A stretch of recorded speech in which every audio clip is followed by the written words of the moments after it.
another 2 hours of fun.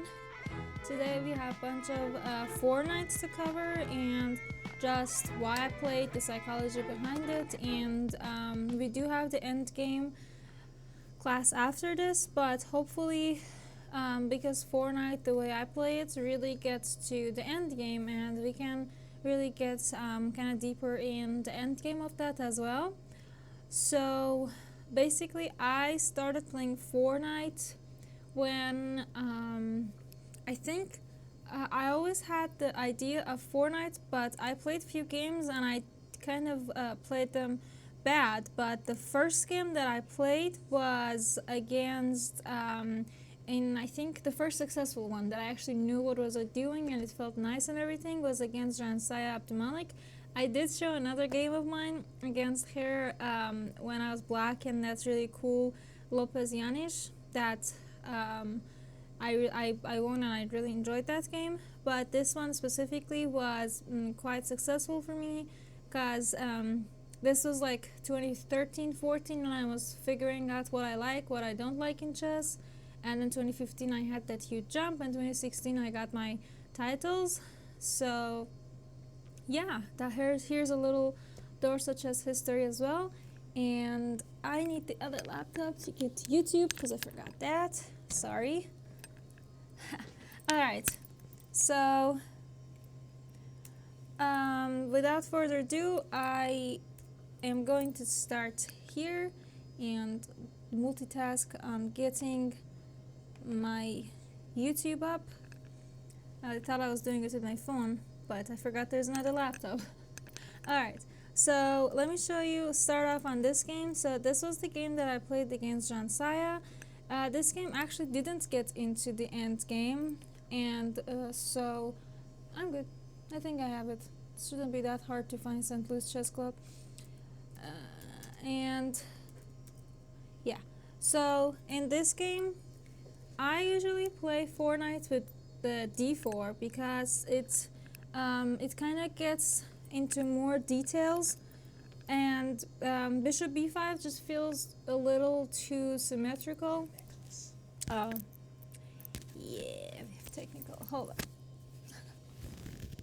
Let's see where to put the mic. Mic could maybe go up here. Better? No. Oh. Yeah, I guess I'll take off my necklace. Hold on. Let me put the mic back on. Ugh. So how's everyone's day going? I'll just take it off. Ah, if I can. Oh, got it. Where did it go? There we go. Bye-bye necklace. Okay.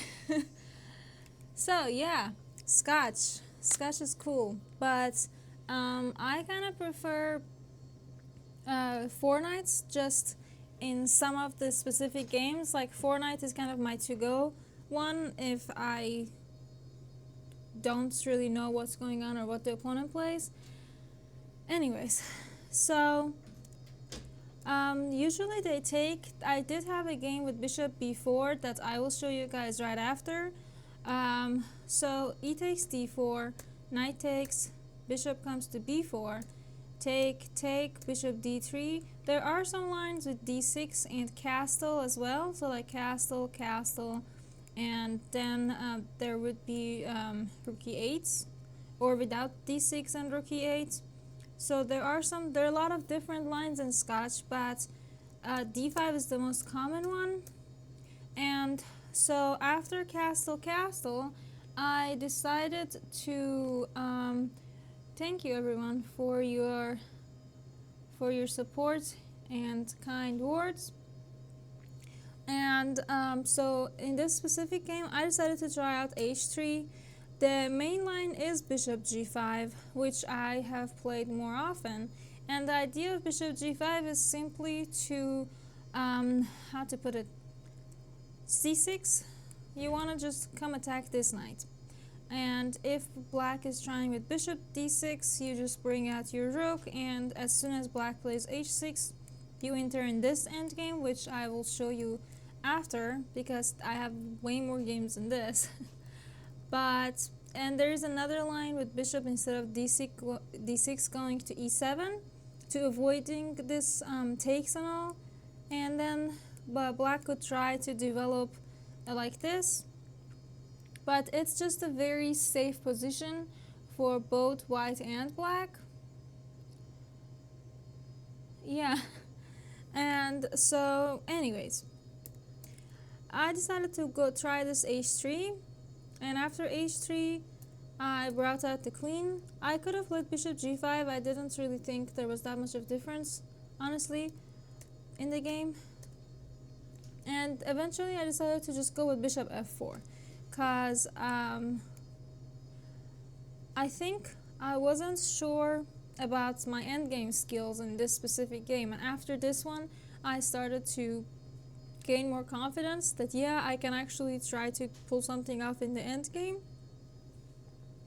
And I think that's the biggest reason I didn't want to go to the endgame one. So yeah, actually long-term weaknesses. What about black doubles my c-pawns? So you're asking if like bishop c3, well, it is possible, but then the two bishops and open center, it's going to be very pleasant for white. So just off the top of my head, white could try and just put the bishop in this long diagonal and just try to bring out the rooks, and white has a nice little attack going on. Yeah, so that's one thing. The other thing is, if black were to take it, these are not very stable pawns. It is always possible for white to try and play c4 and exchange it off.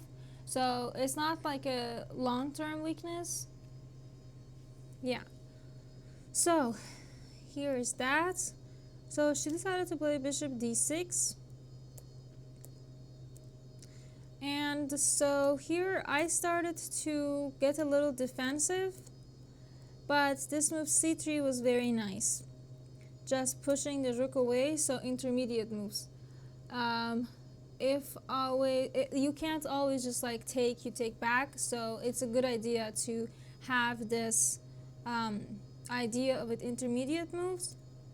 And so I did have this idea with intermediate moves, and eventually I'm just putting my pieces in better places.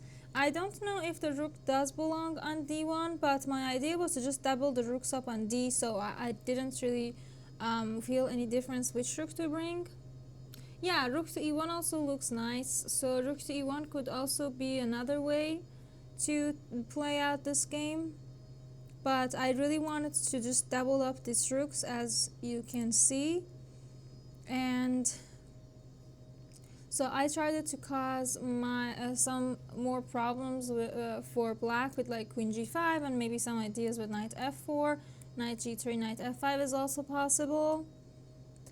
And again, you see like in this specific four knight, everything is very chilled. Everything is just really safe, and everyone is doing, both sides have decent position. There is not like a clear advantage, and it's really a positional game that you can try to mix dynamic with it. And so yeah, rook d1, and she played h6. So now I have my first question for you guys. Where do you want to put your queen?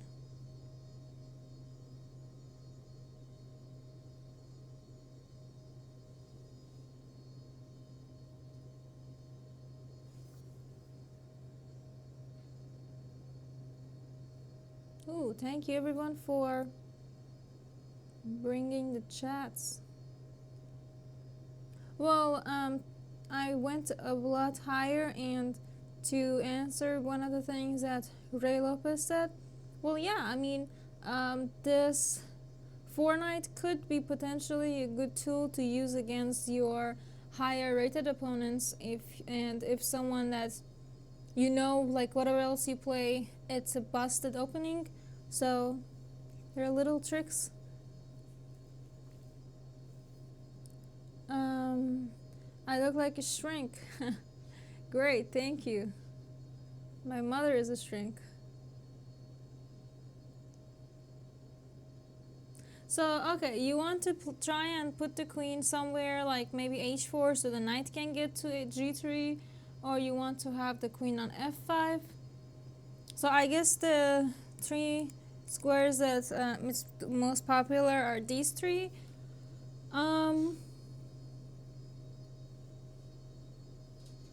Yeah, I see that. I didn't I played queen h4 just because I wasn't sure what do I want to do with my knight just yet. I could play knight g3, knight f5. I could have knight f4, but I have to be careful with knight f4 a lot. She played rook e6. I played kind of a unorthodox move that I could have gotten in trouble, but I didn't.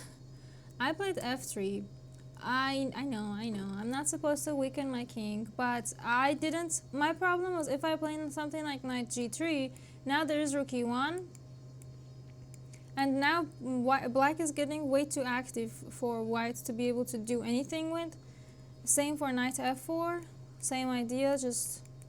So I kind of went with f3 because after f3 I would be protecting this square, and it would give me more possibilities to try and bring out the knight. Yeah, I agree with I pretty much agree with all of you. This f3 was very hard decision for me to make as well. I'm not sure if this is the move I would play if I was playing right now, but this is a very tough position. You want to be able to like play something like bishop f5, maybe bishop b5, and you want to bring out your knight, but if you touch the knight, then black automatically gets upper hand. So you kind of... Yeah, the other problem is weakening e3, that is true, but also how can black use it? Because if black plays like d4, you have c4. Worst case scenario, and the knight is never going to actually get to e3. So even though it creates a lot of weaknesses, it's really hard for black to try and use it. Bishop b5 was the move that I played right after. So I got my bishop b5, and I got the knight out, g5. Now, you are white, what do you do? Do you want to take some pawns? Do you want to make some pins?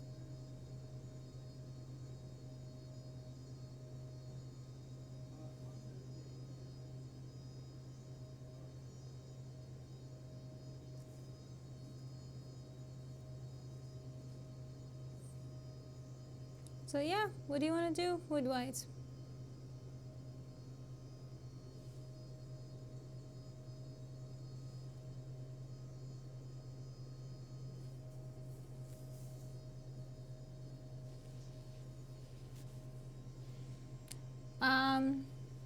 Careful, your queen is under attack.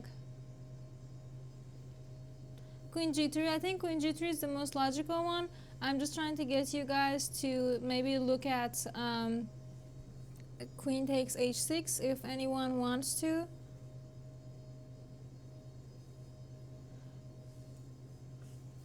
Wait, why would you play queen g3, queen g4?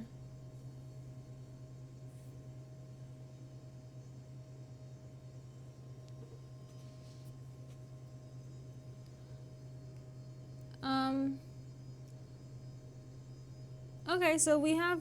Alright, so we got the chance to look at queen h6 and queen g3.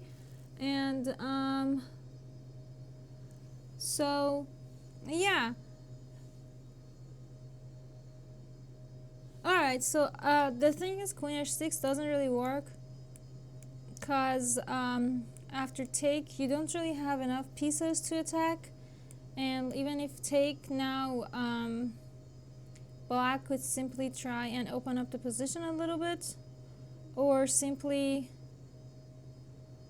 the problem is that even if you give the check, king goes to f8, you can give another check, so you might have this perpetual, but I think the real problem could be... No, wait, knight g4 doesn't work. Knight g4, there's queen g5, rook g6 doesn't work. What if knight goes to e4? Does this work? Queen f4. No, a little too out there. This is white is good here. So what do you guys think? Do you think queen h6 works? Thank you.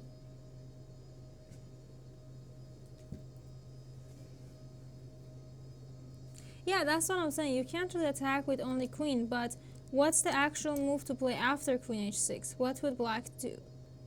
Because if black takes, what if just check over here? And if king goes to h8, well, what I was thinking was like just check and knight goes to h7 and everything is safe and sound. And now maybe just queen g8, and I think this would be the way for black to go, right? Yeah, because I think this should be it. This way everything is protected for white, and white just gets the chance to keep the extra material. Well, we did take the knight.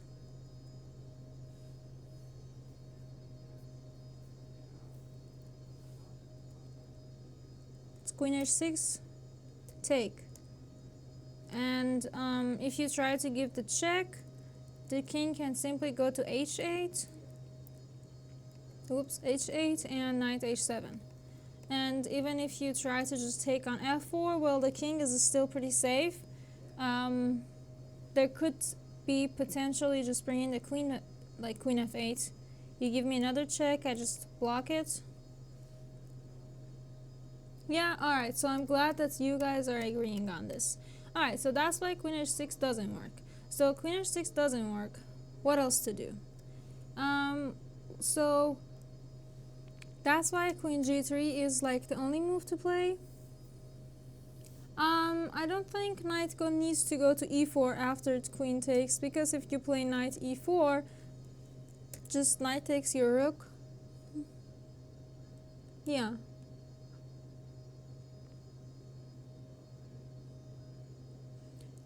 To answer Nixon, you can't, and to answer Brian Clark. And yeah, it is true, Nixon, you can't just mate with a queen, but we were just trying to see if even if there's like a perpetual or anything. Yeah, so queen g3 is kind of forced, but you do have to calculate queen h6 because there could be something and you don't want to just mess it up because you didn't do the calculation. So queen goes to g3. And so now black plays rook e3. So there are no immediate threats. And so I decided to play just bishop here. And now black played king h8. So now, what do you want to do with your knight? Because you see, this knight might be a little misplaced. So I tried to do some sort of tactic here that kind of worked, and there was another interesting way to play this game. So yeah, just take a minute and think about which what you want to do.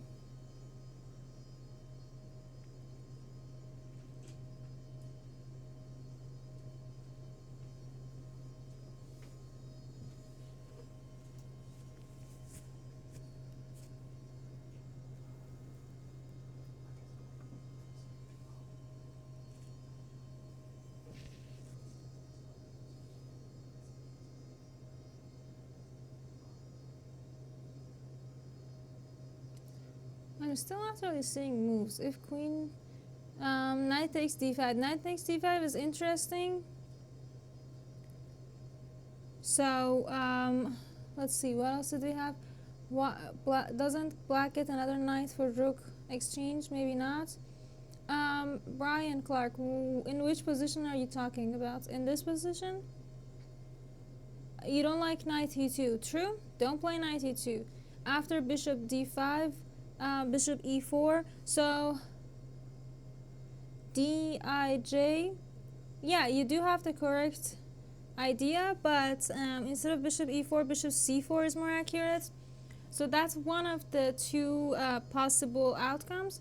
So one thing that you can do is knight takes d5.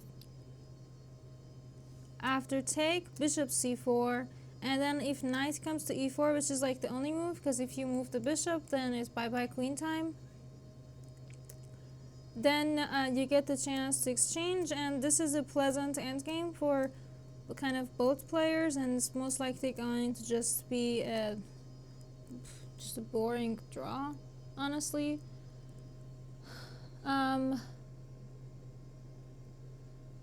So Brian, I am not sure which position you are referring to. I see the comments, I just don't know which position you're referring to. Knight e2 is the first move that comes to mind in this position, but you shouldn't do it because knight e2 is really it's really passive. If you have to play knight e2, you might as well try and just get more sacrificial or any kind of active ideas out. So do you see any other intermediate moves? There is another cool move that I saw in the game when I played. So what do you guys think about intermediate moves? So knight d5 is an interesting move, and it's definitely worth considering. But what do you think? Anything else worth considering? Anything intermediate moves coming up maybe?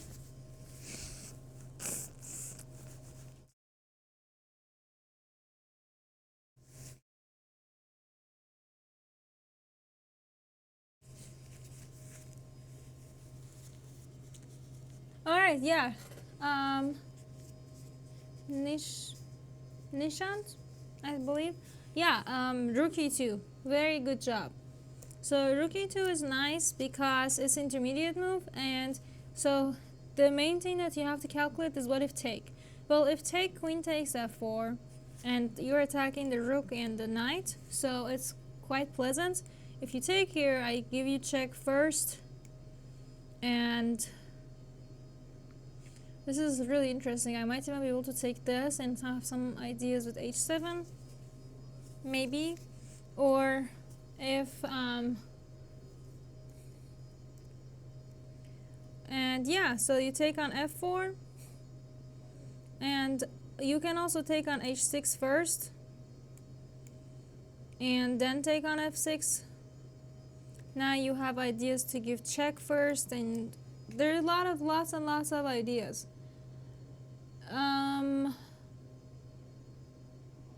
So, Ray Lopez, you are kind of funny, but no, I don't. Thank you for your concern. Knight g6, no, knight g6.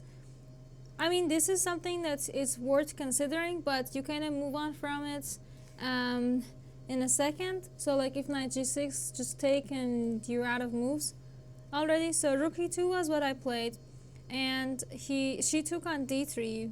So now what do you want to do with white? You kind of have to take on d3, don't you?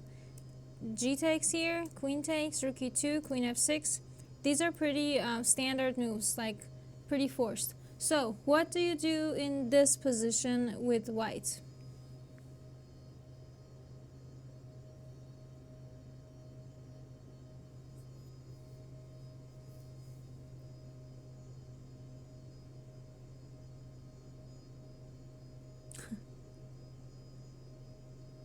DAJ, that was good.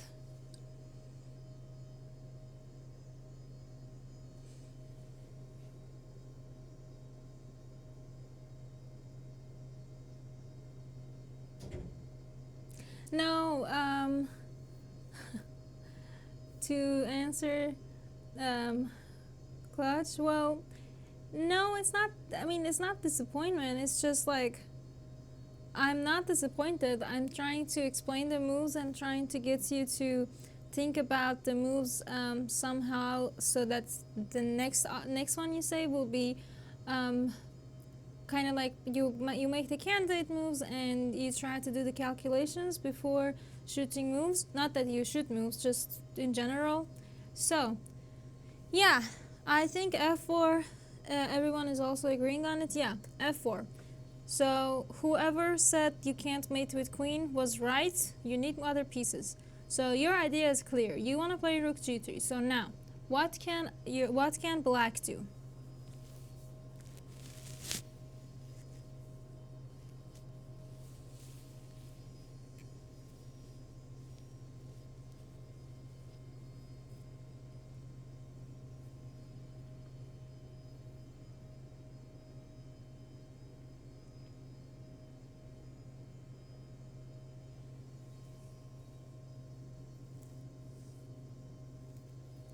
Ah, thank you, BZ. Yeah, where is my 50k plus?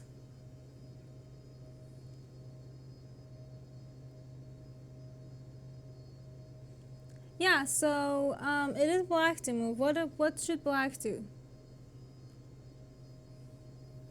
Cause we gotta try and think about best moves for opponent as well, right? So yeah, thank you, DAJ. Rook e6. So now after rook g3, the king can run away. Another check. And now, what do you want to do with white?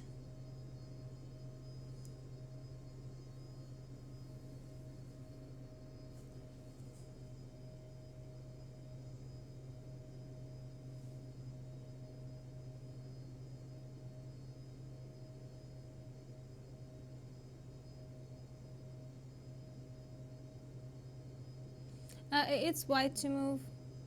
Careful. Yeah, the chat is very energetic. Thank you, guys. So yeah, what do you want to do with white? Yep, be easy, good one. Rook g8, and same for Marcin. Anyone who was thinking about it, good one. Rook g8. Great. So queen a6 is pretty much only move, and queen a6 also has some ideas. She could try and create some things of her own. So now, can someone tell me what to do with white? Because this is, like, you can see white has the upper hand, but at the same time, you are a piece down, so you gotta figure something out quickly.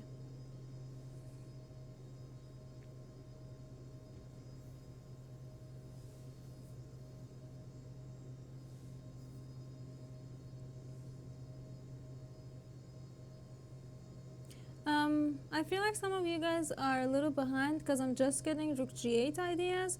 So yeah, you guys are going to be the rook g8 ones. You are correct. I saw earlier rook e6 for black too. You were correct too. So yeah, just tell me what you want to do with white, and if you're a little behind in chat, that's no problem at all. I see it and I know usually which position you are referring to. So Brian, rook e8, Oliver, rook e8. I have a bunch of rook e8. Ah, my first rook d8. Thank you.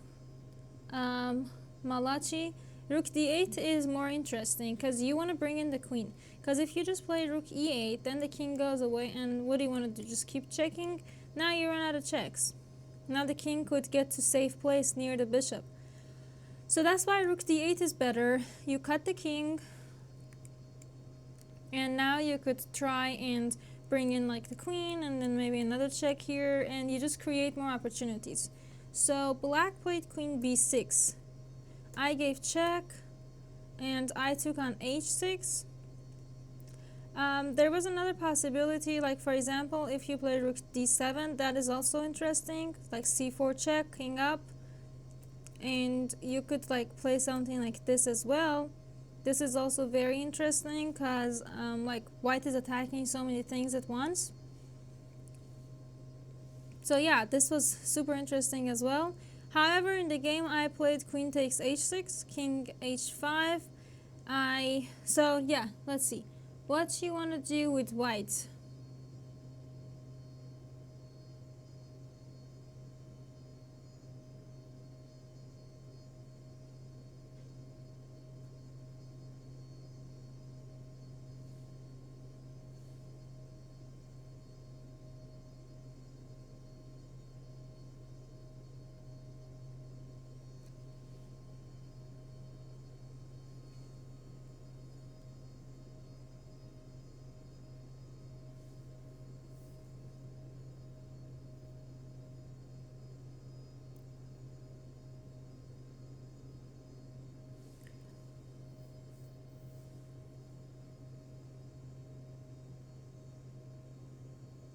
Yeah, I played queen h5 honestly, and after take I gave this check, and I kind of just gave check check and made a draw.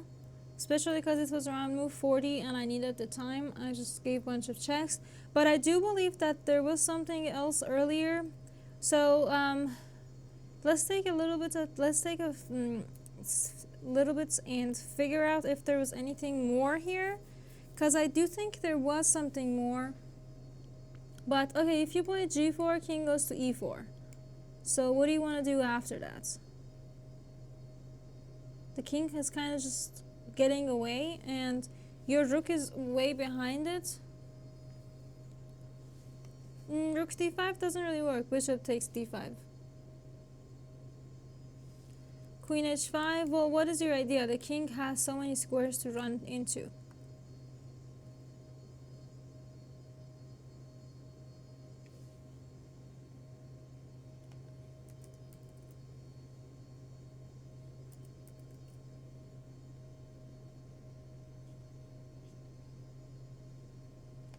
Yeah, g4 doesn't feel very accurate.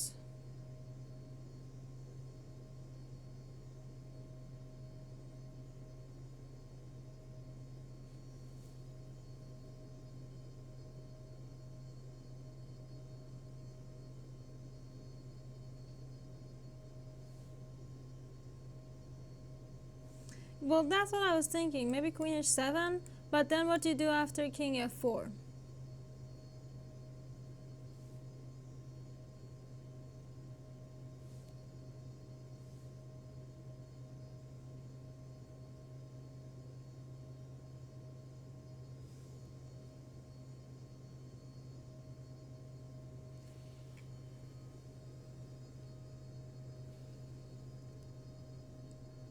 Whoops.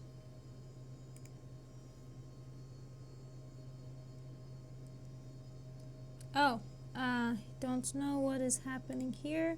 Sorry, just a second when I get back.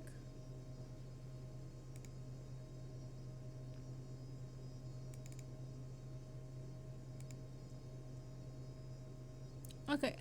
No, no, no. Oh, hold on. What did I do?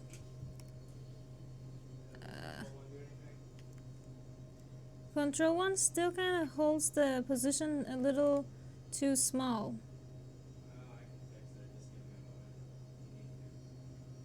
Okay.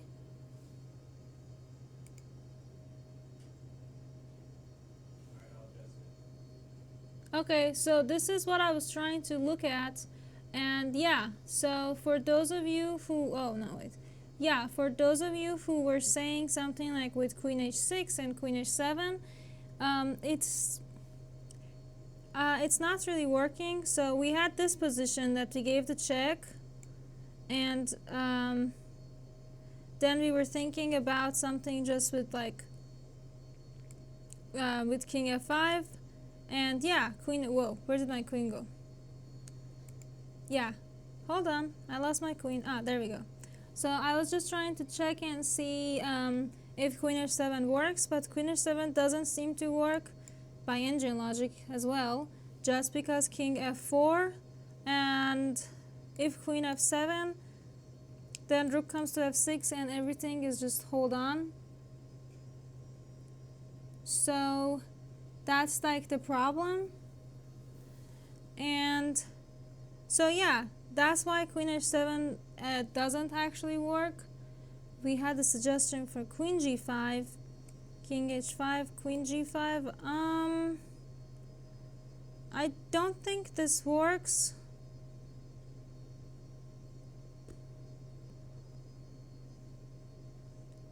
Let's see what our friendly friend says. Actually, my friendly stockfish is actually not being very helpful because it keeps going back to move 1. So never mind. Failed experiment. This laptop doesn't really work with a functioning engine. Learn my lesson and fix the board, I think. Or messed it up. Alright. So yeah, that's why queen h7 didn't work. Why not queen g5? Well, what do you do after king e4? That's the main problem. The king keeps running away. Maybe that's why rook d7 earlier was better. So the king keeps running away and your rook is kind of cut out of there. So that is kind of why it might be easier to try this rook d7 earlier. And now if like there's a c4, you try for this. Now at least your rook is included in the game, and there could be c takes d5s, there could be f5s, and there's like three pawns versus a bishop. Just the repetition? Yeah, that's what I did in the repetition. Yeah, I did the repetition and yeah, the Stockfish does actually think that you have to go back to move 1, which is very kind of pisses me off. Alright, so after queen h7 we have a question with king takes g3. The other problem is when you play something like g3, let's say the king comes to, let's say if king takes, you want to play rook g8, there is always this rook g6.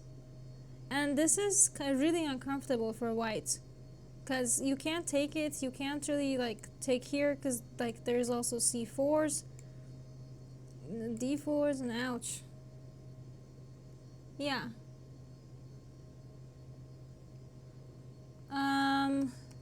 So yeah, queen h7 didn't work, so well, glad we cleared that up. Let's see, was there any other suggestions?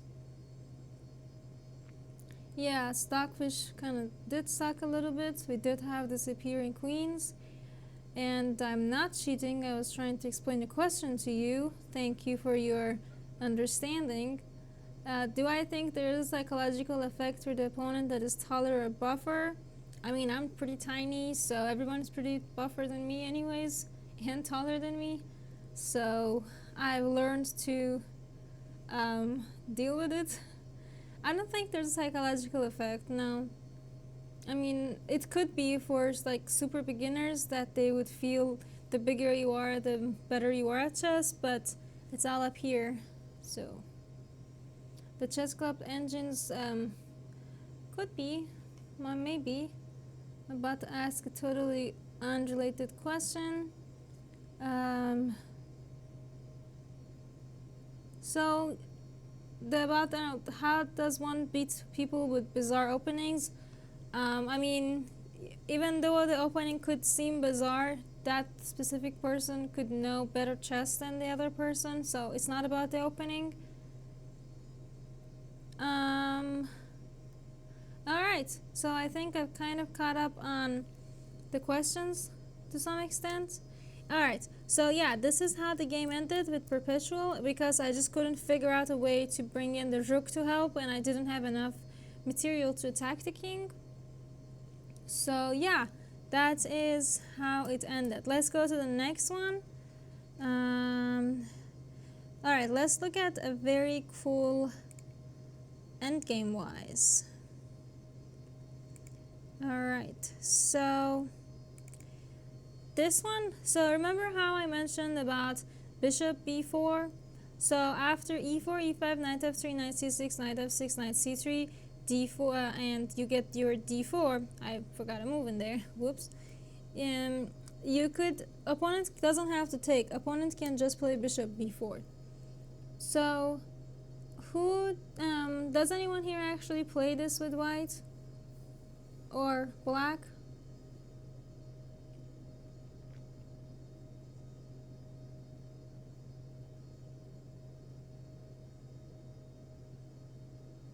So there's some little tricks involved in with bishop b4, because the main line is to take on e5, and if queen comes to e7, you have queen d3, and everything is just kind of pretty chilled out, and it's a whole can of openings that you can open if you want to, but you don't have to. So in the game, I was actually playing a 2600 plus grandmaster, and I wasn't really feeling opening confident wise, so I just decided to play something like d5, And it made sense to me. I was getting more space, and I liked the idea. After knight e7, take knight, and so the one thing that you kind of have to keep in mind is that this pawn is going to fall. So you're not winning a pawn, you're kind of like exchanging these pawns down. And so something like d6. I played knight f3, but bishop b5 was way more interesting. Intermediate moves, you guys. And if c6, well, there's the take with idea c7, so c6 doesn't work. If knight d7, now this is just pleasant position because you're just one pawn up and there's nothing else attacking your e4. So black's best move would be to play king f8, and I would just give back this e4 pawn, but I would have given this check and the king would have gone to f8. And yeah, so bishop b5 was more interesting, but I kind of chickened out and I played knight f3. After take, queen d4, bunch of exchange, knight goes back. c4 is kind of really interesting because you keep your pawn structure, and you could have ideas with bringing the bishop from b2 eventually.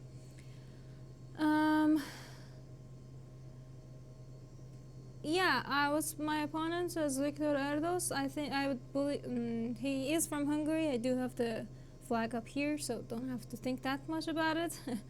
And this was in a BL tournament. I only got to play BL 2015 because 2016 I had some residency problems, and 17 I had moved here already. Yep, see that cool flag up there, up here? Yeah. So that was my opponent. Will I do d4 series? Hopefully, yeah. I would like to be able to do that at some point. Okay. So back to the chess aspect of the game. Okay. So after castle, so I'm gonna ask you guys a little bit of question.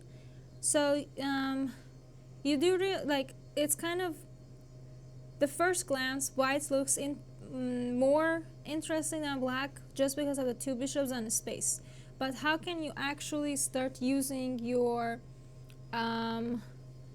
space and your two bishops?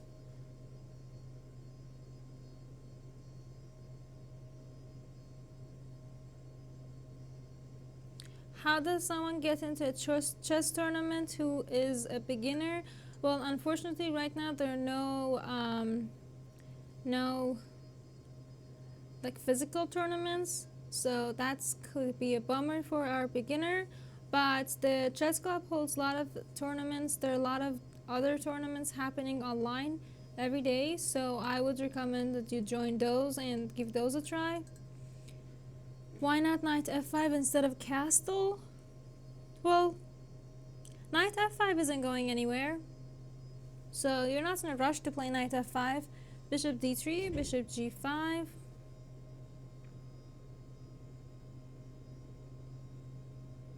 How do you get a legit rated as IMGM?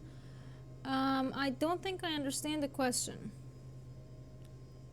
Cause like, well, it's kind of, well, I can see why it would be different a little than because in US there's the USCF, but you need to reach the FIDE minimum ratings to get the titles, and so I can see why that would be a little complicated.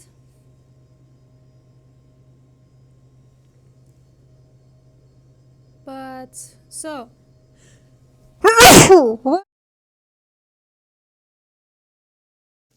I took a shower earlier today and I kind of napped with my hair wet. Sorry. I am well and alive, just a little runny nose because of the forgetting to dry my hair. Don't do that at home. I apologize for all of your ears. I think Ben Simon went deaf after that sneeze. You okay in there? It was rough. I am so sorry. This is... Whoa. Also, I have a hot steaming steam tea coming up. Whew. Sorry. I've been in my house for the past month or so. So I'm okay, just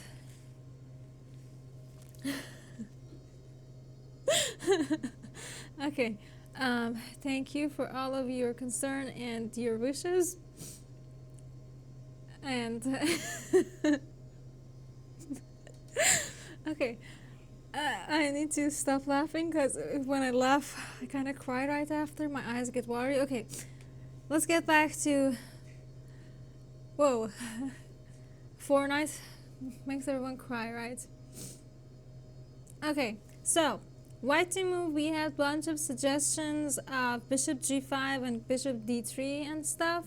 So bishop d3 is what I played. I think bishop g5 is playable as well, but my main. Do you need anything?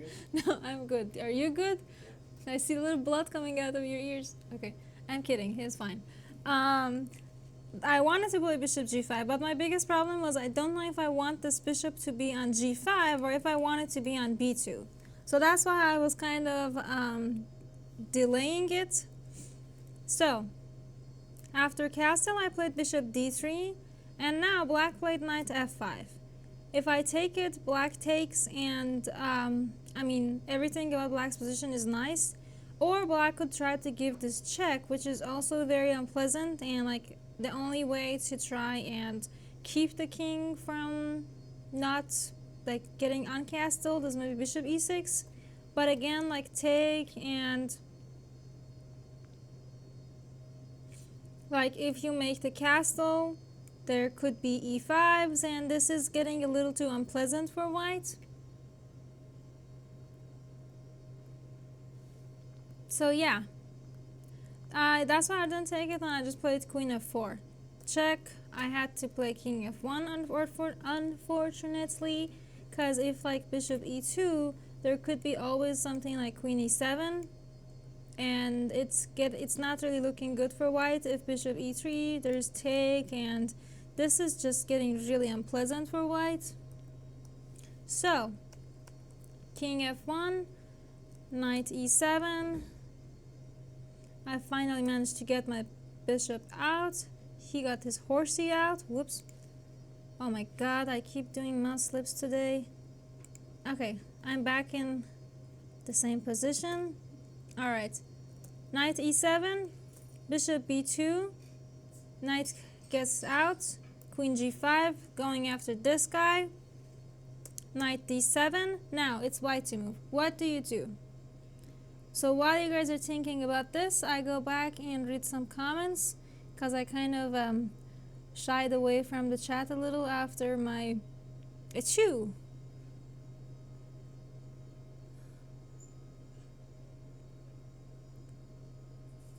Well, thank you. I actually did dye my hair today. That's another reason my eyes are a little watery, because a lot of chemicals around. Thank you, Jim, for your nice comment. I don't really mind the jokes, but I'm not particularly a big fan of it either. Let's see. Whoops, I do not speak. That might be German. Could be Turkish. I don't speak either of them, unfortunately.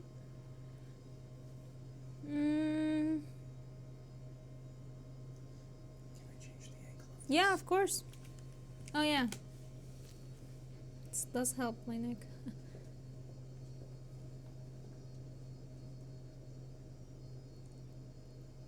Bishop b2, cool. I like the idea of bishop b2.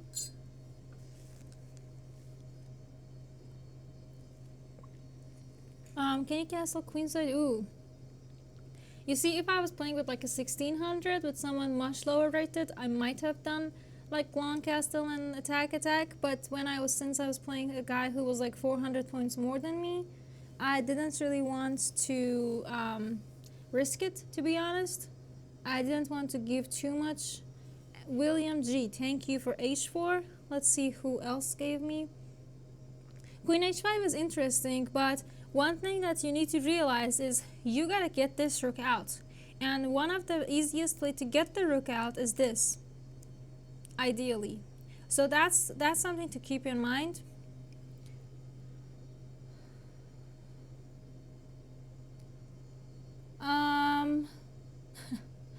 Be easy, that is funny. Who would play chess? I haven't been playing as much tournaments since I became a college student, but it was like not last night, the night before that, I did have a very detailed dream of a chess tournament happening in the club, and I was all dressed up and all prepared, and I knew my openings and everything, and I was going to the game, and the tournament got cancelled as soon as I was walking in, and I was so pissed in my dream.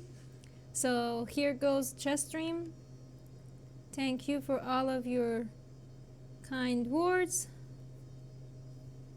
Yeah, so why didn't I play bishop e3 right after rook e1? Bishop e3, the knight on f5 would have made it really unpleasant, and the bishop on b2 is way more stronger. So he took on g5. So another thing to consider with h4 is that h4 is nice mainly because if you take with h and you give a purpose to your rook, and if he wouldn't take, now let's say knight c5, you have h5, and if this knight moves, well, the knight can't really go back because of g7 square. If knight goes to e5, that's another pawn that might be coming up for white. Yay. So yeah, so the one thing that I was trying to kind of like play, I was trying to play it safe, but at the same time trying to keep it dynamic. So I didn't really want to make it too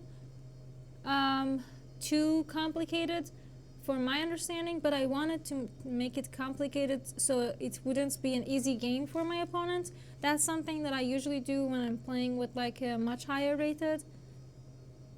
Why h4 if you could exchange queens?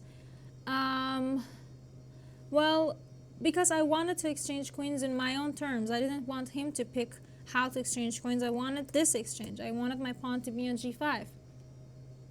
To answer Nishant,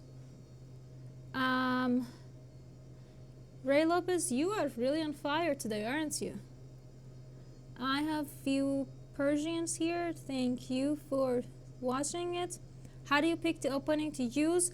Well, actually, this game specifically was kind of funny. I will tell you the story right after we get to our next thinking position, which is here. White to move, what do you want to do? While you guys think, I'll tell you the story. So I remember this was the first time I played Bill Open. I was there with my mom and my brother was also playing, and everything was like cool. And I remember that I was very close to crossing 2300, which I think it happened in this tournament. And I didn't get my WGM norm here, unfortunately. But I remember this was the first round, and I went to the playing hall, and I expected to see the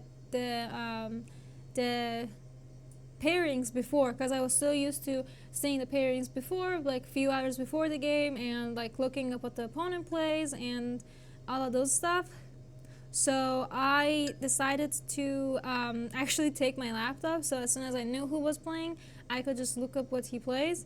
But unfortunately we had Wi-Fi problems, so that didn't happen, but I was prepared.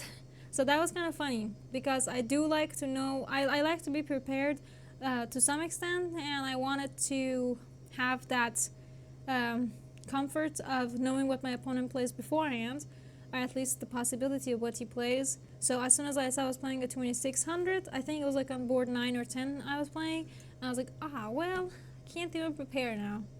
And after he played e4, e5, I had prepared some 4 knights previously, so I just played that. Alright, so that was the story of how I choose to play an opening. This one I kind of chose over the board to play 4 knights, because I wasn't a big 4 knight player back in 2014-15. I started to grow 2015 as a devoted 4 knight player. Okay, what about knight g5? No, knight g5 is possible, but you want this pawn here because you want to give your rook a purpose. g3 maybe, but so the main question is, do you want this knight to take so your pawn gets here, or you want to like take on g6 now? Because you do have options. g3 is interesting, knight d4 is interesting, so all of these moves are interesting, but bishop takes g6 is the stronger one. Yeah, because you don't want to play like g3, take, and bishop f5, and you're spending eternity just trying to keep your stuff together, like very passively, and it's just not worth it. So the other thing is you want to take on g6 to be able to play rook h4 to bring out your rook in the game. I did consider a move like rook d1, which is also interesting, but it gives the chance with bishop g4, and I wanted to avoid that. It is still it's a still very doable position, but why give this bishop g4 idea when you can just play rook h4 and take away the square? Did I win this game? No, it ended in a draw.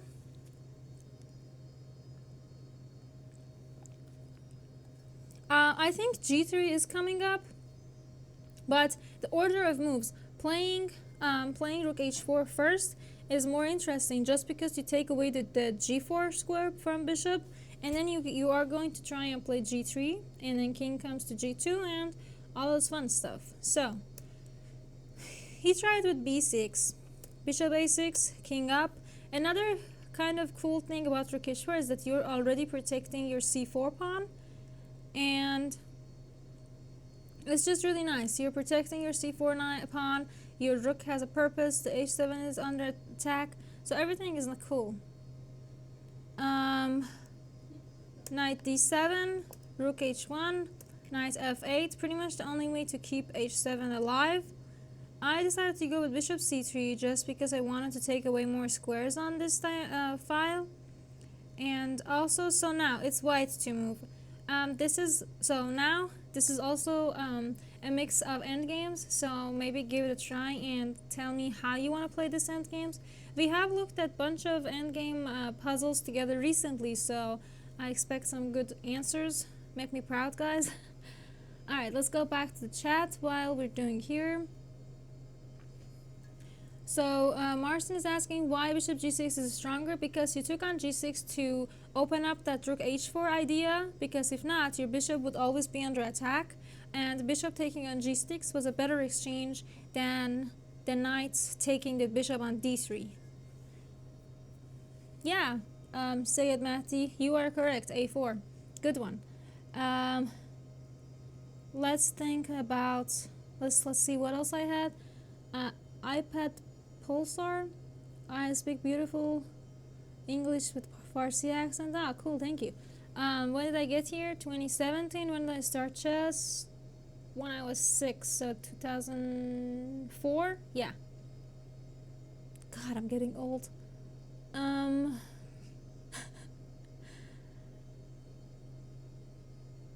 Thank you, Jim Henderson. That is very nice of you to answer in the chat. All right. Oh wow, glad to know he's still plus 2600. Knight d4 looks really natural. Yeah, that is true. Knight d4 is a very cool move to play, but kind of be careful, because if knight d4, there's the take, and then this guy's under attack. So another big problem is, okay, so white's game is in the king side, right? Black's game is going to try to be in the center or in the queen side. So what can white do to try and kind of bother black? So the best way to try and annoy black is to try and like create some game in the queen side, because if as white you have control in the king side and queen side, then you already have the upper hand, right? So a4. If rook goes to e8, now you push more. So if black were to take, now this is kind of pleasant, because you have this guy under attack, and now you could potentially start moving around with the knight. Just you get a lot of chances. So that's why black played b5. Taking seems like the natural way, right? but pushing doesn't really seem to be doing anything reasonable. Now, I wanted to try and bring in my knight somewhere, but it still doesn't work, because if knight d4, there's still bishop c4, and my d5 pawn is still hanging. So I just... Oh, hold on. I'm not gonna tell you this. Now, white to move. You do know that this d5 pawn being all lonely is a problem. How do you want to fix it? Yeah, that's okay. To answer Amadux Gamer, well, I'm not trying to threaten anything. I'm just trying to make Life's Black a little uncomfortable. That's all. I know that it's not going to be a decisive move. That's what happened. You're just gonna ignore the a5. He played b5, but okay, let's go back to a5. What happens if he ignores it? Well, nothing. I'm not going to take it. He's not going to take it. We'll just chill. I'll play knight d2, and who knows, maybe knight b3. I don't really have a decisive plan, and he doesn't have any decisive plan either. So it was just a matter of who wants to push more. So yeah, so the idea knight d2 is very nice, and you want to play c4. So what do you want to do with your bishop? Because your bishop is on the way.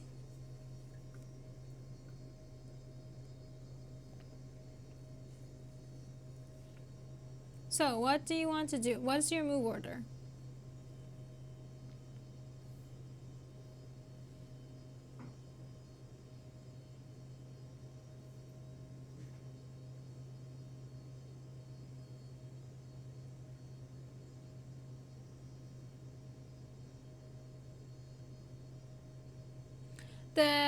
So we have combined both classes of the Tristan Psychology and our Insane in Endgame one. So I'm going to explain more Fortnite endgames, not as insane as you expect, but it is pretty cool to know these.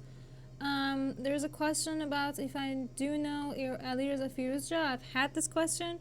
Of course I know him, but the kid I remember was yay high and so like super tiny and skinny, so not him anymore. I haven't played him, but my younger brother has, and I prepared my brother for when they had tournaments together, so that was kind of cool. What else? Yeah, so you want to move the bishop and you want to bring in the king. So move the bishop, sorry, not the king, the knight, and bring in the knight. So now black tried to play something like c6, and I did my c4, take. Black plays bishop a6. Could be some ideas with bishop going to b7. Now, you are white. What do you want to do?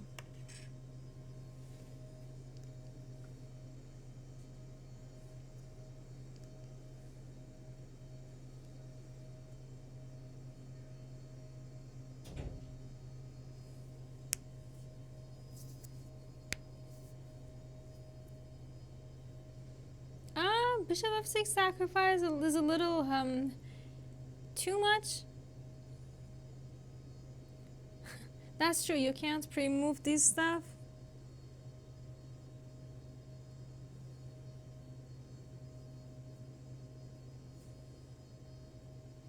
So not bishop f6, bishop b2 is interesting, but what do you want to do with the knight? Do you want to because you kind of do know where this knight belongs. You want to play knight c4, right?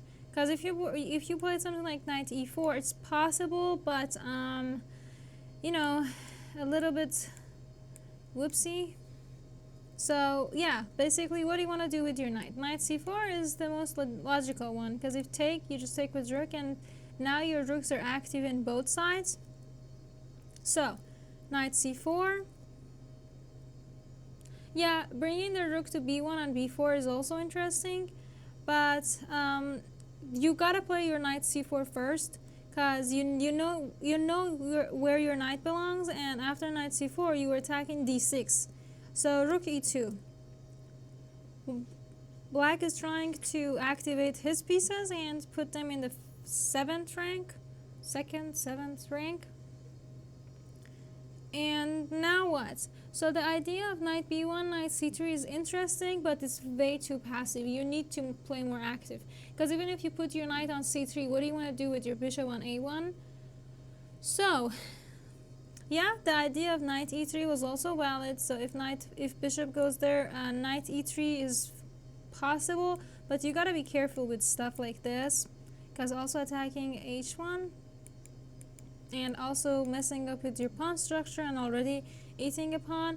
So you gotta be very careful with these. Thank you for the kind words from Peru. No way I can read that. I am so sorry, but thank you.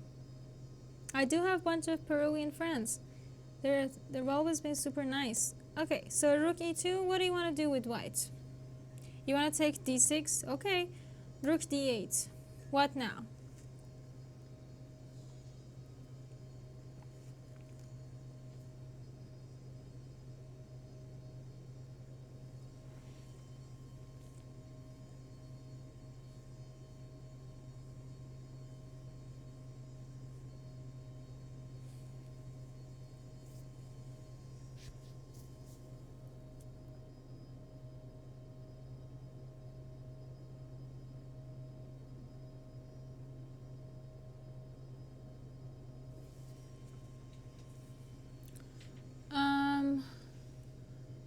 Whoa, the chat is exploding. Cool. White rooks look like they're not taking a part in the game. True, I gotta bring them back in. Greetings from Canada. Thank you. Greetings from St. Louis. Good chess community in Germany. I was in Germany. Yeah, it was pretty cool. I didn't play German Bundesliga, but I played Austria Bundesliga. That was nice. What's my next tournament? Well, I was supposed to play US Championship, and it was supposed to be ending, these days, but that got postponed. So I don't know what's my next tournament until there are tournaments to play. Hopefully, as soon as it gets under control, we can get back to US Championships and our other tournaments. But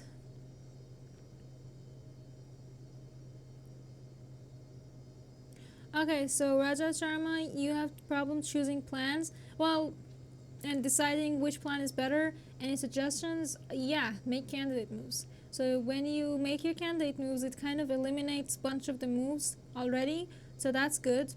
Knight e4 is correct. Bishop b7. Now what do you want to do? Back to Rajat. The best thing that helped me try to decide which one to play was trying to make a habit out of making candidate moves, and to try to make a habit out of evaluating the position.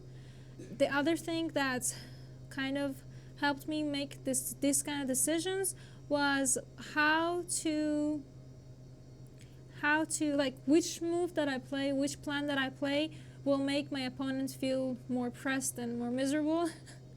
So that's kind of why I like the way I make most of my plans. So if this specific plan makes you more uncomfortable as my opponent, then that's most likely what I'm going to do. So maybe that's something you can try.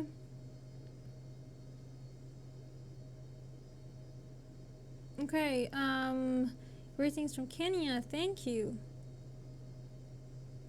Maybe e4, c5, e6. Jim, which position are you considering? Maybe bishop c3 and b4. Nice. Maybe another piece to c3 instead of the bishop, Ben. Yeah, knight c3. So bishop c3 is interesting, but the big thing is you do not want to give this bishop this monstrous diagonal.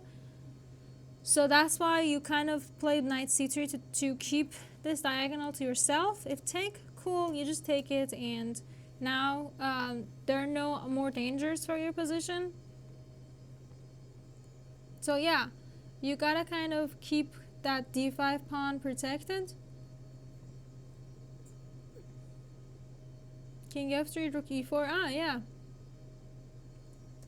Alright, so after let's say everything's changed, I tried to how do you say, activate my rooks just as he was activating his rooks, because I started to lose bunch of pawns and I couldn't stop it.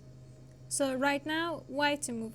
How do you want to keep activating? Why not get a free tempo with king f3? Because king f3 there was always this rook e4s and then bishop d5. I think, hold on, I could go back. Thank you. I liked being in India. Alright, so we had a question about here, king f3. Never mind, rook e4 doesn't work. No, rook e4 does work. If king takes e4, just bishop here and bye-bye a piece. And if rook takes, still bishop takes d5, and even if rook e1, even if take, it's still similar. It's king f3 would, even if it's possible, it doesn't have that much effect. So that's why I just wanted to get rid of that strong bishop. So we have rook b1 suggestion.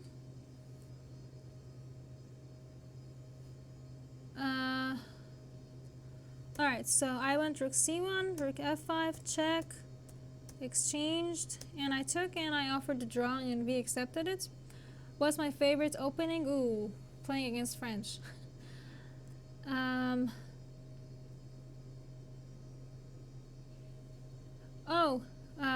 Bilal. Ooh, Algerian med student. Yay, I want to be a med student. Good feeder, I think. Thank you for your watching. Alright, so this was one of the highest rated that I've ever drawn. So that was kind of cool, and it wasn't like a lost position that I pulled something out. It actually went pretty decent all the game, and I was kind of proud of myself that I could hold the game all throughout. Alright, ready for another fun draw? A lot of these endgames are going to be drawish, so don't be disappointed. But that's the beauty of Fortnite. I'm trying to load the next one. Okay, this one, let's look at this one. So I played don't offer draw. Well, that position was really draw. What do I play against French? E4, E6, D4, D5, knight C3. It really depends on what the opponent does, but alright, so this is another game that I had. So this is what a typical Fortnite endgame should look like. So, take, bishop b4, you exchange. Bishop d3, d5, you exchange. Castle, you get the bishop out. Remember in the game with Zhansaya, I played h3. But in this game, bishop g5, queen f3, and this is the typical way to get your pieces out usually. Let's see.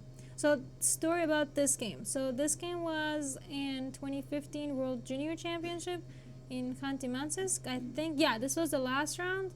I think I had scored my norm and I knew I didn't have a chance for medal. I ended up after this game, after making a draw, I think if I won, I would get 4th place. If I drew, I would get 6th place, which was kind of like burning because I wanted the medal. I did get a medal, but for 6th place. I wanted like a medal for, you know, gold, silver, bronze, stuff like that. So I wanted to try my best, but there wasn't that much to fight for, honestly. And it was very unfortunate for me. But anyways, so one of my most favorites maneuvers with knight is this one. You get your knight to e1, and in this endgame, now the knight is going to start doing some fun jumpings and attack this guy. So, about French, I have shown a bunch of French games, so feel free to check those up. You'll see my style in those. If not, I can try and do more French next week. But right now, let's focus on our Fortnite in the endgames because they're actually very nice. How do I build my chess repertoire? It's kind of, by time my style changed a lot, so I try to figure out what I like and what I don't like. So that's something that's really helped me. So like Fortnite, when I was younger, I hated it because it was endgame and I hated endgames. But when I got slightly better in endgames, I actually understood this endgame with Fortnite, and I just I liked it. Why not? So you know my idea. We are doing this idea pretty clearly, and black kind of does have to take, because if king h7, then this is a disaster. Bishop f8 is also a possibility, but there are lots of other hassles that could be possible, something like f4 and bringing the rook here. So that's another possibility. Okay, so alright, so she took, kind of best move, rook e2. Now there are not many moves left in the position, so I'm going to ask you the first and probably last question of the position. What do you want to do with white?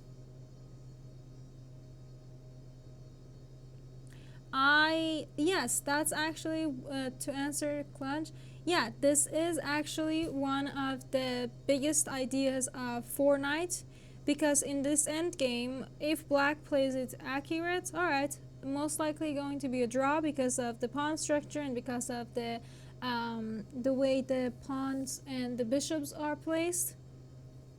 And yeah, the idea is that I'm putting my knight on f5. If you take it, alright, that's what I wanted. If not, then h6 is falling. So you are creating chances for your opponent to make mistake. Is d4 by black to stop knight d4? d4 is possible, but then c4 square would be a really big hole. So there would be knight b2, knight c4. Oh, thank you. Ricket, rook d3, yeah. Yep. Nope, unfortunately, I mean, kind of fortunately for me, this was a draw. Well, you want this bishop. You want this bishop to stay with f5, because you have another thing in Fortnite that is very common is this idea. You give this check, and you're either taking the pawn or it's a draw. So yeah, I was just going to show you what a typical Fortnite endgame should look like. So this is when both white and black made the best moves, and that's actually how the game ended. I know, a little too dry, but more exciting than lots of other openings and games, right? Okay, so any questions on this one before we move on to the other openings that we have, other games with Fortnite that we have? No? Nothing? Alright, so I'm gonna move to the next one. If there were any questions, we can always come back. I had a kind of a cool game. Ooh, I played Aryan Chopra for my Indian friends in the chat. I do believe at the time he was a grandmaster, just reached 2500, but he was a nice kid. So I played this game in Gibraltar 2017, and I was 2370. He was like 25, a little above 25, if I remember correctly. And so I played my famous Fortnite style again. So everything similar to the last one until move 10, move 12. Instead of playing rook b8 earlier and then pushing knight d1, he played h6 first. It is similar idea. So now, remember how last game I played knight e1, knight e3, knight d1, knight e3, knight f5? Well, this one I tried to do it slightly differently. Similar ideas, but slightly different. So what do you want to do with white? Yes, this is a cup of tea, cold now, but yeah, You guys know I like my black teas. How can you sing in a tournament? If you win it, they might allow you to sing on stage. White, no, in that position, white couldn't press anymore. In this game that I'm showing you, I could press more. I chickened out. You know, we all have those moments that we kind of chicken out. But yeah, unfortunately, this was one of my whoops. I chickened out. I do have Instagram. Shouldn't be that hard. It's public, so yeah. E2, G3, F5. Yes to E2, no to G3, yes to F5. So I played knight E2. My idea was, well, if you let me, I'll come to G3. If not, I can just go to D4. So if something like C5, I thought this would make this pawn also weaker, and it was a good, how do you say, provocative to play the C5. But he played rook E8. I got my knight D4. Now I'm attacking this guy, and after bishop B7, knight F5, white already has a slight advantage. Because now I got my knight to where I want it, and both of your bishops are looking kind of weird. They're not really serving any purpose. So this is the better version of what we saw in the previous game. So previous game, the game I had against Dinara, she played the best moves, I played the best moves, and it ended in a draw. This one, I played very good moves. Aryan Chopra didn't play good moves, unfortunately, and I had advantage, but I chickened out. So let's see how, if I didn't chicken out, what would happen. I'm kind of liking the term of chickening out. Okay.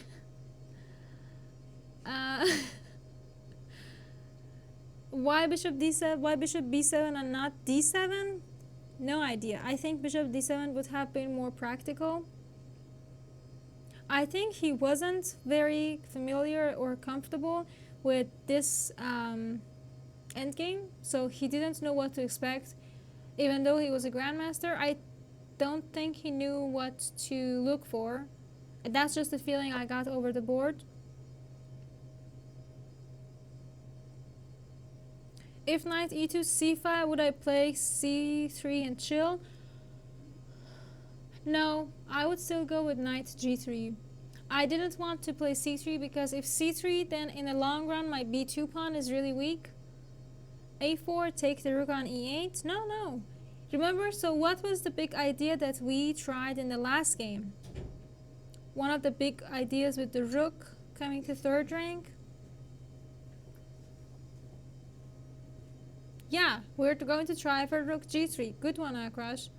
So, I went with rook e3, take, and now I'm getting the chance to bring up my rook. He played c5 because c5 now, c4 might be coming up. So now just b3, chill. So see, if I were to play c3, this pawn is going to be very delicious for black.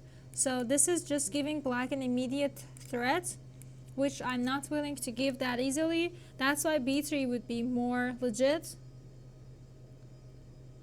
Alright, so b3, rook goes to e8. Now, what do you want to do with white?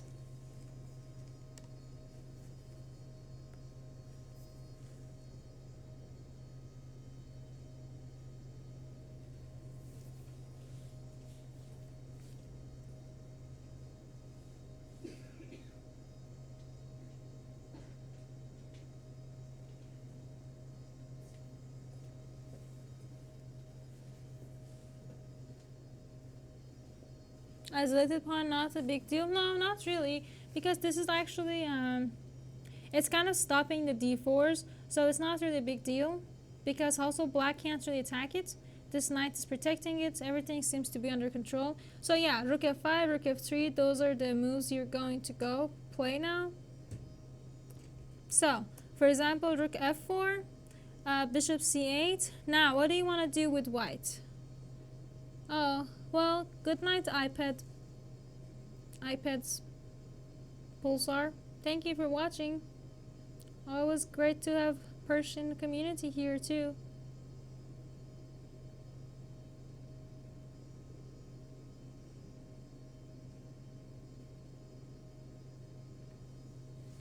Well, if you play bishop b5, it's possible, but you kind of have to be careful of this knight, because rook e5, what do you want to do? If you move the knight, e3 falls. If you don't move the knight, there's a take and then take on e3.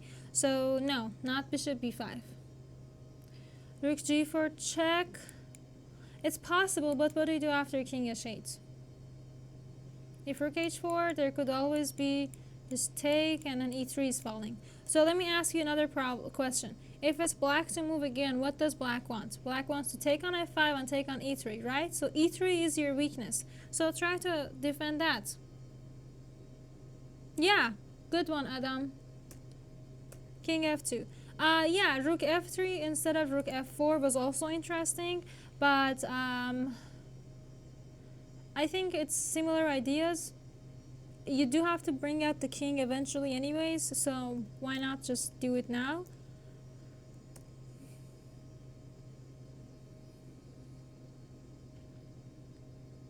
Yeah, right? It's keeping the position together.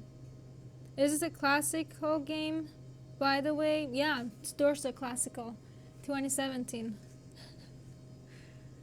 The ideas are very classical, and I learned these ideas by watching classical games.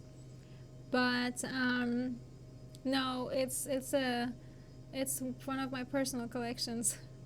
So after rook e5, what do you want to do with your knight? Do you want to keep the horsey here? You want to move it to h4, g3? What do you want to do? e4. Okay, the problem with e4 is take. If you take with bishop, there's rook takes, and that's better for black.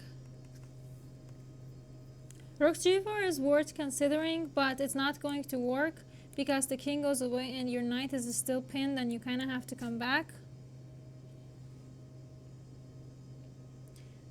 g4. G4 is possibly interesting, but after take, you don't have that edge anymore. Your bishop, your knight is stronger than his bishop, so it's a good idea to try and keep the knight by pushing it, putting it somewhere else, like h4 or g3.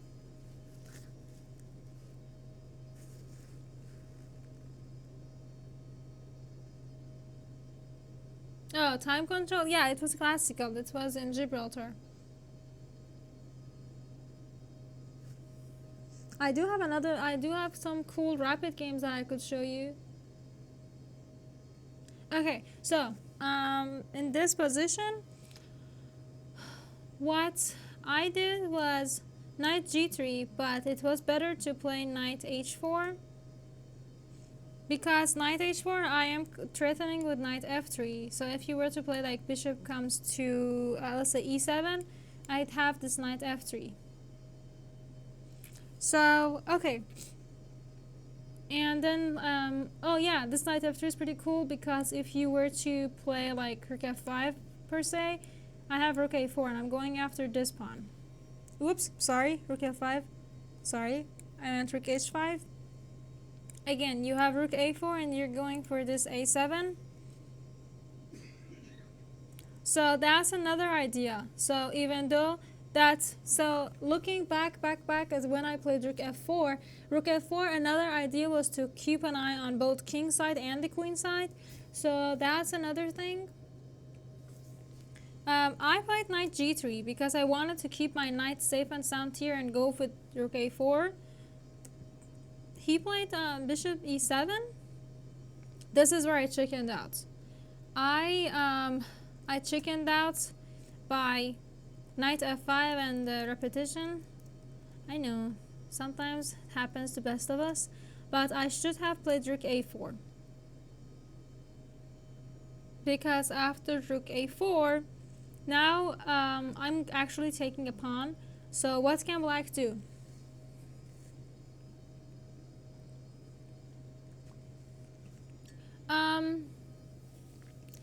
Either of them, like rook h5 or rook e6, anything.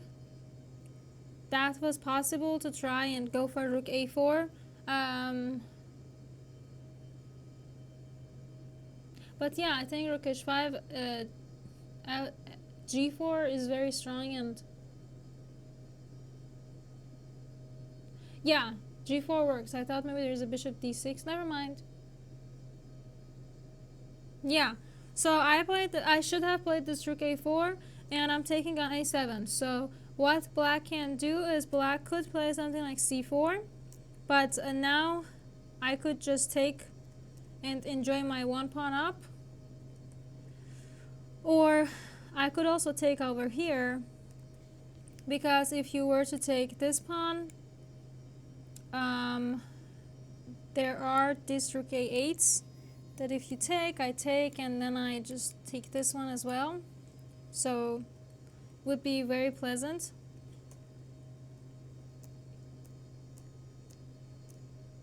And I think this was something that I kind of missed in the game.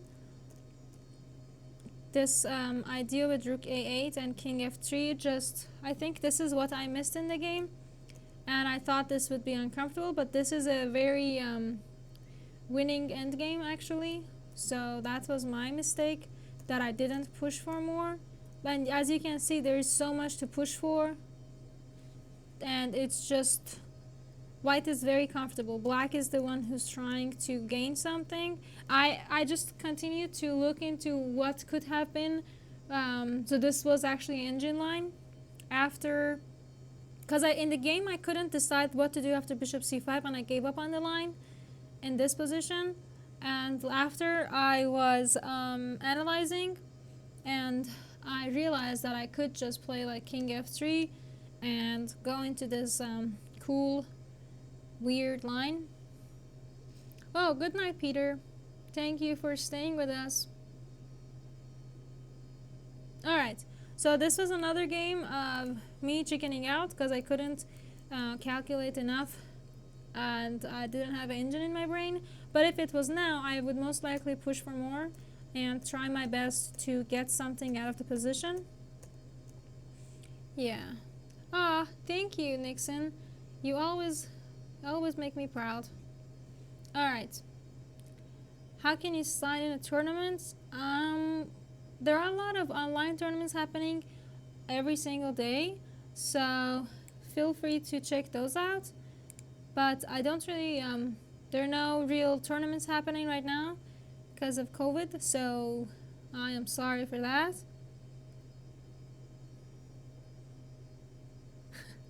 Yeah, that's true. Sometimes I do chicken out. Alright, next one.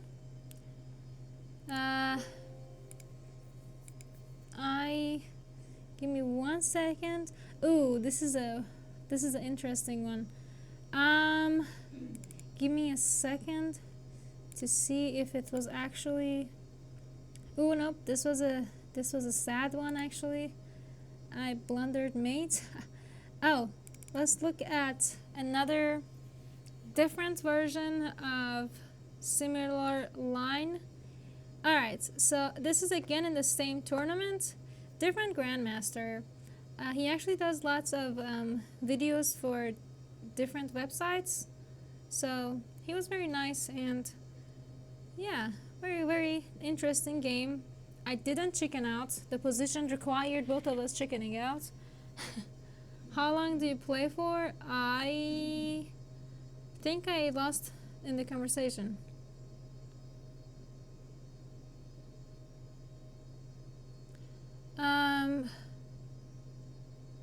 Papa John's used to give okay, I'm going to go back to chess because sometimes chat can be really lost. Alright. Okay. So, take, bishop b4, take, everything similar.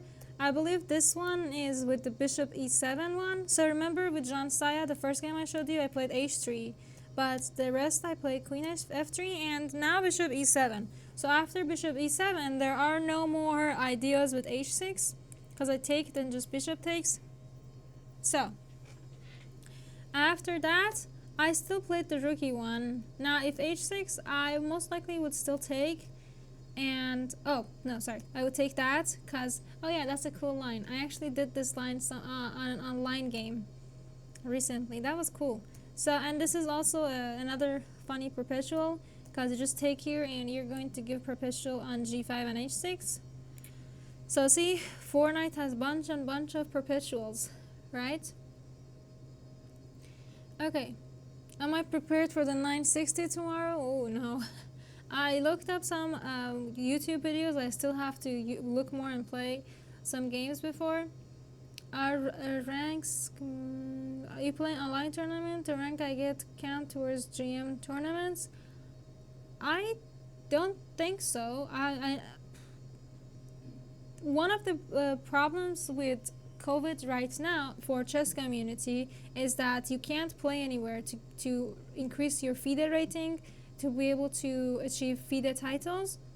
So that's a problem, and I hope if it's going to last more months, maybe FIDE could come up with something, but that also increases the chance of unethical games. So I don't know, and at this moment I don't really have a good solution for the problem of those who need FIDE rating and FIDE norms to get their titles. My brother is one of these guys right now.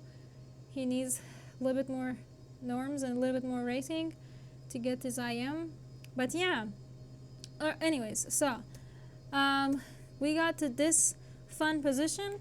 So this is a very kind of dry position, but as you saw in the game that I had with Zhansaya, it could actually get really interesting. So as white, it's your job to just stop whatever opponent is doing, right? So bishop might want to come to g4, so let's stop it.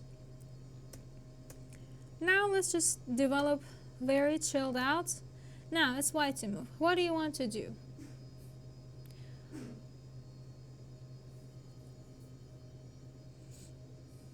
Oh,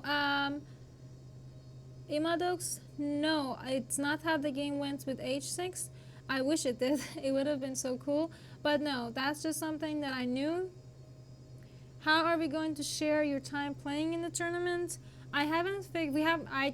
I'm not sure about the logistics yet, but I think we'll be playing a few games each. I'll let you know when we know more. I read earlier about grocery shopping. Oh my god, I want pistachio ice cream so bad that I actually made a small trip to Whole Foods yesterday and I found pistachio ice cream. It was so good, I ate the whole pen. So yeah, just thought that's worth sharing while you guys are thinking. I am a huge fan of pistachio ice cream, saffron pistachio ice cream. It's really hard to find those here. Stack rooks, it is coming up, but what do you want to do with your bishop right now? Do you want to just keep it here? Do you want to take it? Do you want to try and change it in a little better position? Knight e2, yeah, knight e2 was one of the ideas that I had. I didn't play knight e2 though. Okay, so bishop e5 is what I went for. My idea was very simple. You take, I take, and now I want to like double my rooks up here. Queen b8. What do you do as white?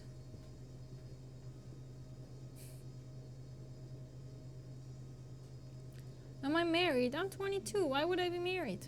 I'm married to my work and my studies, if that makes sense.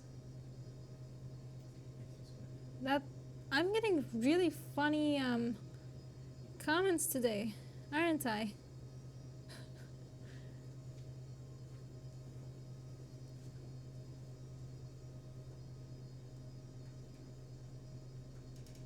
Be careful, your rook is under attack. So what do you want to do? So rook e1 is interesting, but if you play rook e1, then there's queen b2. So maybe something else? Something a little bit... Oh yeah, I'm married to pistachios. I wish. They're hard to come by. The comments are... This chat is, I think, definitely my most interesting so far. Just keeps getting more and more. Right? Alright, so what do you want to do here with white? We had a bunch of rook e1. Oh, I have a queen g3. Good, thank you. Yeah, queen g3 is the trickier way, to put it simply. And so the problem is, well, black's not going to take here because the queen would be way too far off. And there could be rook b1s, and queen has to go to a3, and this is just uncomfortable position for black. You don't want to have that with black. There could be bishop f5s coming up. There's just lots and lots of possibilities. So that's why queen takes b2 is not the best one. And it would just lose lots of activities. So we do have a moderator. I guess these are okay. So be easy. I have been mentioning you all along. How much more comments you got? Haven't you run out of stuff yet? Do I like that's just okay. Who is my favorite GM? Fabiano. Okay, so queen g3. He played king h8 just to get out of the fire stuff and be able to take here with attacking c3. So at this point I just played b3 and I'm just keeping my pawns intact. I might try to play knight to c5, just a bunch of ideas. So yeah. Well, to answer Imadox, it is possible, but you kind of want that queen to be on g3, because if queen takes b3, if your rook is on e1, you just go back to b1 and you're losing a tempi.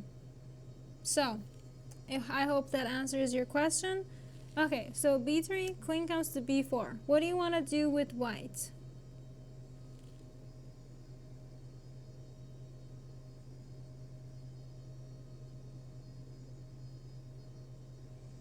Keep in mind that you kind of want to bring out more pieces to the king side to try and develop some sort of attack.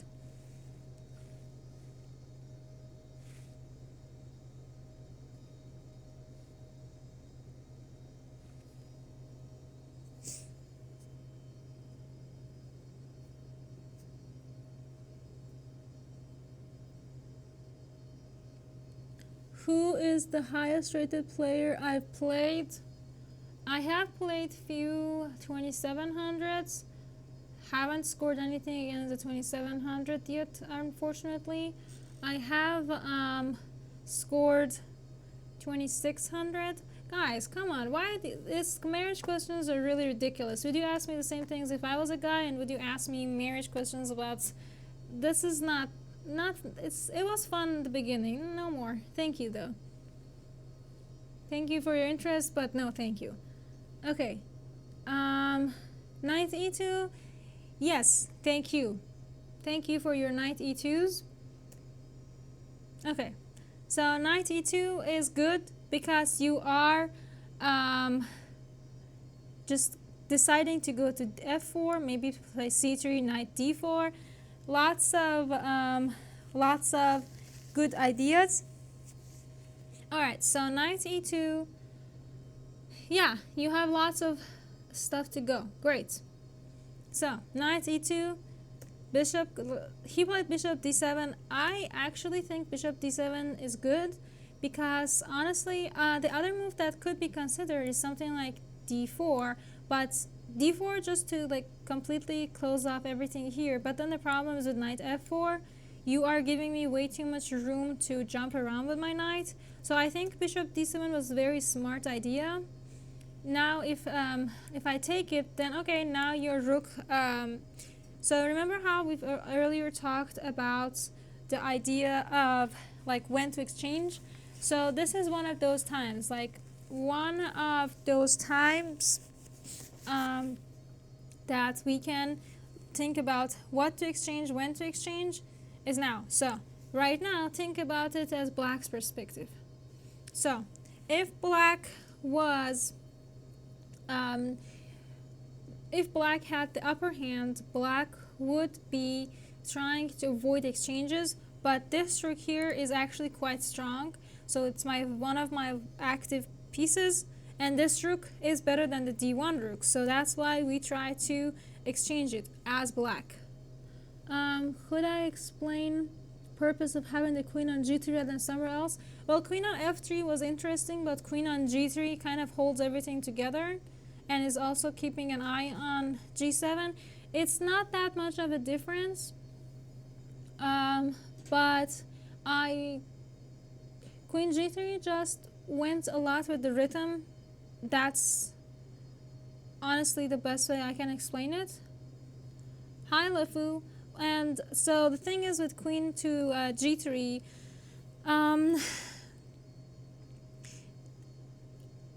it is really active here. You can't really find any. If your queen was on f3, where else would you want your queen to be? e3 is possible, but it would always be in the line of fire, so that's why it would be better on g3. But I understand why it would be confusing, because it's not serving any direct purpose right now. Alright, so yeah, Dan Post, thank you. c3, good one. Thank you, Ricket, good one. c3. Let's say queen goes to a3. Now what do you want to do? Because keep in mind, you don't want to let the queen eat all of your pawns, because even though you are more active, you don't have like a decisive win, so you shouldn't want to exchange everything off. You don't want to start giving out pieces and pawns. Why not pawn to g5? So even if you don't see Muhammad Faisal, even if you don't see anything immediate with what's wrong with g5, the least of all, g5 would be giving white a clear target. White can start exploring it with h4, with f4, with a bunch of different stuff. h6 is weak. So that's why g5 shouldn't be played for black, mainly because it gives up so many targets. You make white's life easy, basically. So that's what you don't want to do.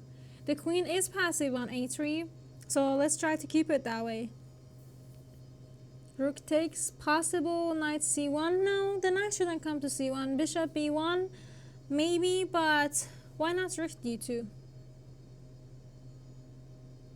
Would f4 be a good move before knight e2? No, because you want your knight to go to e2. You want your knight to go to f4. Timothy, thank you. Yeah, rook d2. Thank you, Maddox. Yep, rook d2. So the idea with rook d2 is quite interesting. If you take, I'll just take with the queen. My queen is centralized. Everything feels chilled, right? So what if something like a5? What do you do then? So it's white to move. You're just trying to improve your position.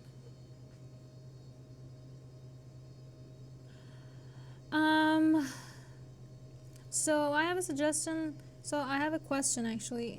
To play like bishop b1, to want to play queen d3. The problem is if you play bishop b1, take rook e8, and this guy is falling. You could try like queen come back to g3, but take and rook e4. So yeah, that's why bishop b1 doesn't work, because this guy gets super weak. So that's why rook d2. Now rook d2, a5. Now what do you want to do with white?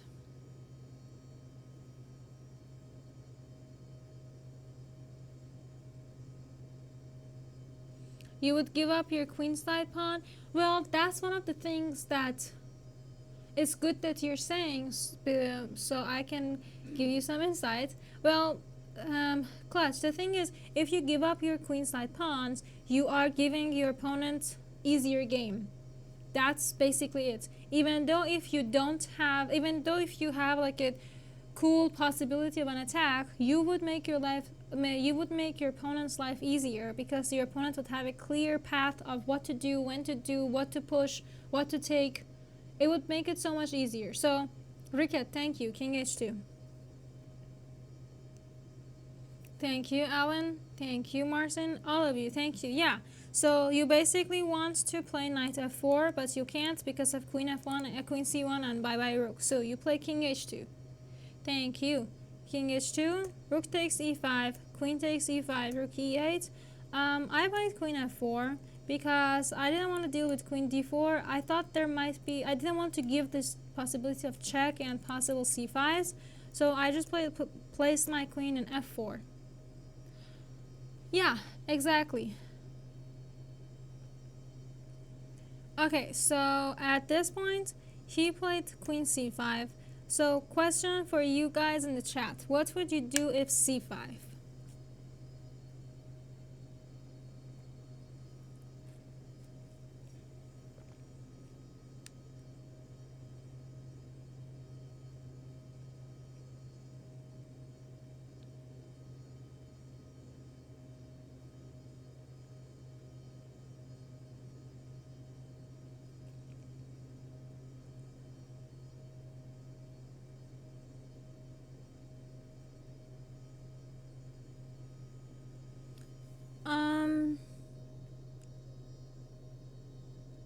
Imadux, which position? Oh, and thank you, queen d6 here. So yeah, queen d6 here is good. Queen c7 is also good. I prefer queen d6 because it kind of just paralyzes your position as black. Your queen is stuck. Your pawns are, even though not directly under attack, you can't really push either of them. So I really like this queen d6 idea. Yeah, and the queen is getting low on squares, right? So that's why he played queen c5. Now, white to move, what do you do?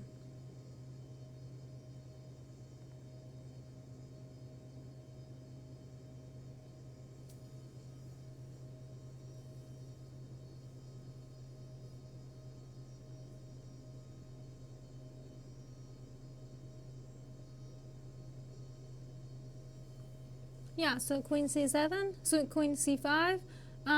Think about, I don't want to give up the move, but how can you try and push your position? How can you try and break through with white maybe?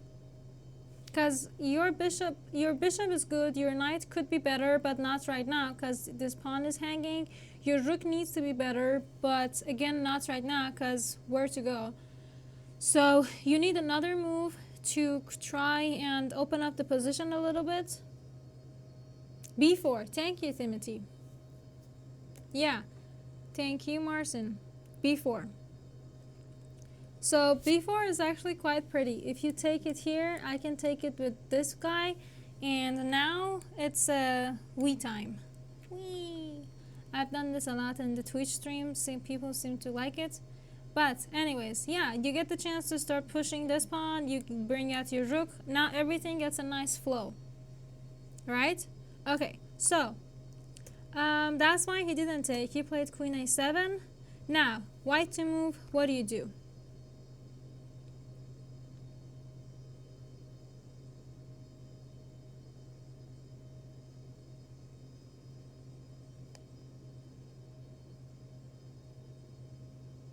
Yeah, you would get a pass pawn if you took it. So what do you want to do now with white? It is a strong positional motive, true, thank you. And yep, maybe at some point we get some pushy too. Thank you, I felt like a beast, but not for long though, because he found the good moves and I kind of had to dance to his music. a3, interesting. Take on a5, no. You want to try and tempt your opponent to take with b4, so you have both of the pawns. Knight d4. If you move this knight, you have to be careful because something like rook e1 could always pop up. So be careful with that. A3, interesting. The problem is if you play A3, if he takes, you cannot take it with B because A3 is falling. So that's why A3 shouldn't really. So I've had bunch of suggestions of knight d4, but what about queen d4? This endgame would be better for white, right? Because if you take, I'm going to take, and now I'm directly attacking your pawn. And I'm going to attack it until you kind of have to take it, and I would have to pass pawns. So that's why queen d4 is the most interesting one. Even though I used to hate endgames, I thought I can't play without my queen. I've improved it, and queen d4 is the way to go. Because this endgame is better for white, so queen d4. And the other thing is queen d4 is actually what the position needs. And so after queen d4, my opponent was a grandmaster, so of course he didn't take on d4. He just played queen c7 check. And after queen c7, the idea is quite clear.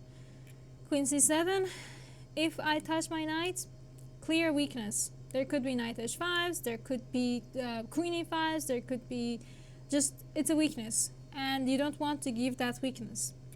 If I play knight g3, same. I'm giving up this rook e1, I'm giving up this knight h5, and again, bunch of weaknesses. If I play g3, oh god, worse. This is another humongous weakness over here. Could even be queen c8 going after this one. So, endgames could be scary, yeah? Yeah, that's the fear I had with queen c7. So I decided to repeat and see what he thinks, and he wanted to keep repeating. So what can I say? And that's actually how the game ended, because in this position queen d4 is the best move, and here again queen f4 is the best move. So I couldn't really I didn't want to go against the position. And he played good with black, I played good with white. It was a very well-deserved result for both of us. Yeah, that's actually what happened. He didn't make any mistakes, I didn't make any mistakes, so yeah. What's wrong with f4? There are way too many holes here. Let's see, is there how do you think about knight h5? Oh, hold on, what do you feel? Ooh, knight e4. What do you think about knight e4? Yeah, f4 is too weakening, and if you take it, just rook takes and bye-bye this guy. Even if you don't take it, it's this guy and that guy. Yeah. I did my best, he did his best, and it was an acceptable result. So yeah, that's all the Fortnite I have for you today. I have more Fortnite games, but I think these were the highlights just to show you how to play this game and some of the little tricks and whatnots. So hopefully you will go and try it, add it to your repertoire, and yeah, Fortnite is cool. You just have to know what you're doing and be patient in it. And it gives your opponent a lot of chances to make mistakes. That's what I really like about it. And, well, thank you for being with us for the full 2 hours. See you tomorrow for the Chess 960.